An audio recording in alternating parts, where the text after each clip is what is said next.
Are you guys spending over an hour to an hour and a half to do your fade? Are the barbers around you just turning out great quality work in way less time? What clients got time to sit there all day? They don't.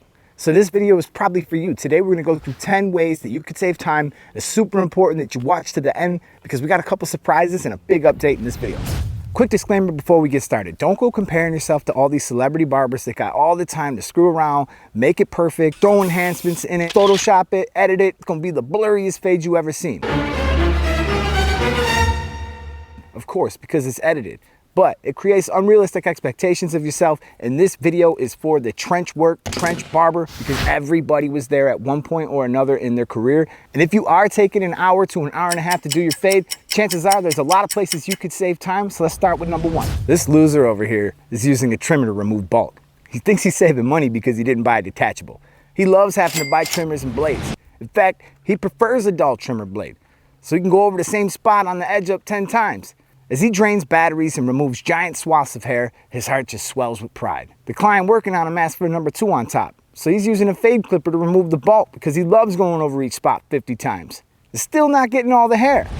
Get a detachable. It was cool in barber school to use your trimmer, but you're a professional now, and you're gonna save time, and your main tools are gonna last longer and perform better. Let the detachable save you time and be your workhorse. It's built to take the abuse. Even if you don't want to buy a cordless one, get a corded one. There's some very affordable options out there, and the blades are expensive, but you don't need that many blades. Blades I use, 5.0, 1.5, 2, and 3.5. And you can have them sharpened whenever they go dull, so it's really very little money from then on. Now this loser over here, he's cutting half the head because he loves taking twice as long to finish a cut. Plus, he loves guessing at where he should put his guidelines on the other side. Also, he hates palming the shears, so he sets them on the station after every snip. You ever do a perfect blend only to realize one side is higher than the other? Stop cutting half of the head. This is why your chair spins. Stay organized with your process, set your guidelines in all the way around the head, and blend it in all 3 panels, left, right, back. Right where I'm standing, we found the arm of a crab. But this is actually not a crab. This is the arm of a client, because he's got deep pockets but short arms. Let's go. When you're working with your client, you don't want to be walking over here and all the way around and looking under his beard and doing this and that. Move your chair, not your body. Oh, don't be that guy. You sound scripted. Don't be that guy. So I think my friend Lou, rest in peace, I think he said it best. Move the chair, not your body. Don't be that guy. Organization here. There's some big points to be made here, but staying organized in your process and having a go-to process before you begin every blend, I think it's essential. Now, if you need help with that go-to process, that's why I created the 6 phases. I'll put them right here. You guys can click on that playlist. You can learn the process that I like to use and that I like to teach from beginners to advanced. Beyond your actual skills, there's some other places you could really save some time. Putting your stuff back where it belongs and having your station organized in a manner that suits you is going to build muscle memory, and it's going to stop you from looking for those tiny little things that go missing all the time. Clean and oil everything before you leave. I typically don't oil my clippers during the day. I oil them at night so it has time to dry so you don't make a mess of your client. Now there's a difference between disinfecting and sanitizing in between clients, and there's a difference between oiling. Now if you oil this, it's going to create a bunch of grease on your clipper, and if you do it in the morning, it's going to be all over your first client. So I like to do this at night, which is the whole purpose, that when I get here, everything's ready to go. And of course, when it comes to cleaning, I like to use this ANDIS 7-in-1. This is a cleaning and oiling step. This is great. This will help your clippers perform better. And across the board, I do think it is the best clipper oil that you could put on your clipper. But you don't need to be oiling your clippers and cleaning them at the very start of your day when there's money walking in the door and you're missing out on it and you're spending extra time there. Now I love this little shear holder. I love putting my clips in here and my shears in here. It's just a huge help, and I love having my guards in this little holder. And as soon as I'm done using it, everything goes right back in there. It'll become muscle memory and it'll be efficient.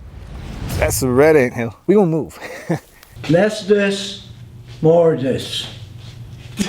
You should be talking to your clients and building relationships, but barbers can multitask and some can't. A lot of barbers, as soon as they start talking, their hands go down to their sides, they continue talking, and they don't even know they're doing it. He's not wrong. Less this, more this. Sharp tools. Now all your equipment's gonna go dull over time, but it really sneaks up on us when it happens. Check, replace, maintain your tools, and get these things sharpened on a regular basis. You can cross this one off the list. FYI, your foil head shaver is one of the things that can cost you the most time during a fade, and when those go dull, it takes you so much more time than necessary to skin fade your client that you're gonna save a lot of time just replacing that sometimes. Think about it. We think we're saving money by not buying equipment, but when equipment is costing you time, that's dollars and cents that is adding up throughout the day. So let's say that it costs you an extra minute per cut. That's 20 cuts per day, that's 100 cuts per week. That adds up to hours and hours of extra time that you wasted, you squandered when you could have been cutting those clients. So razors are a constant battle. You need to recognize when your blade goes dull right away and you need to change it.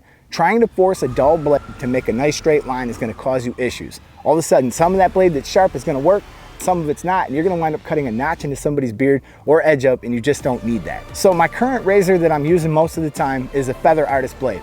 Now when I'm not using the Feather Artist blade and I'm going back to the double edge blades, I'm going to say that Dorco Prime Platinum right now is probably giving you the best level of quality across the board, but it's just been a constant battle, and if there's a razor that you really like to use, you really wanna see featured on this channel, drop it below. And if you happen to be a razor company and you wanna reach out to me, my email is also below. Now, one of the single most important things that you can learn on this list is shear over comb and clipper over comb. If you are going to do a blend and the client's like, hey, I want a 2 on the side, scissors on top.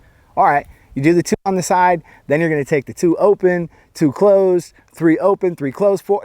You're gonna have to do all this extra work. It's gonna take you time when you could just knock this out in seconds with clipper over comb. And then you're gonna follow it up, detail it with some shear over comb.